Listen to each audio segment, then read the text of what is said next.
Hey friends, we are going to talk about how to finish off a project. I just did a very little swatch here, and let's talk about how to finish it off in a beginner friendly way. So what I'm going to do, I just did my last double crochet here.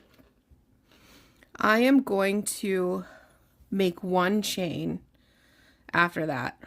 While I'm here, I'm going to kind of hold that chain like here and pull up with my loop here to kind of tighten that chain down as if I'm tightening a knot.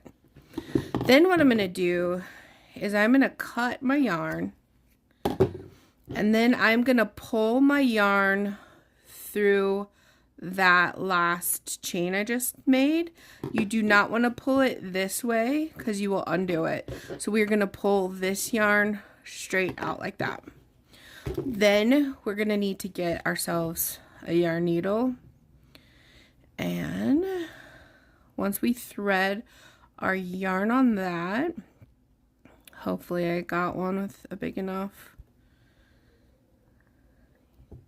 You know when the camera's rolling, you can't really do what you normally would do. Okay, I finally got that threaded. So what we're going to do here is we are going to weave our ends in. And now if you have a variegated colored yarn, you might want to try and stay with the same colorway or the same color. But I'm just going to kind of go in and out in a way that I don't think will be super noticeable. So I'm going to go this direction. I'm going to make sure I get that end of the yarn out. And then what I'm going to do is I'm actually going to go back the other direction to kind of lock in the yarn. So I'm going to skip this last little bit that I went under and kind of go back this other way.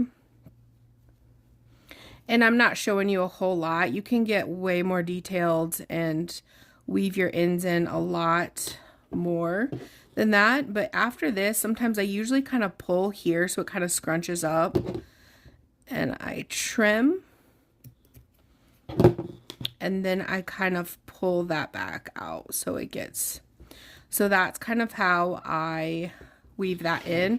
And then you're going to want to do it with this tail as well. So we're gonna, hopefully we can thread this one a little bit better. Okay, same thing. We're gonna kind of pick a direction to go in. You can go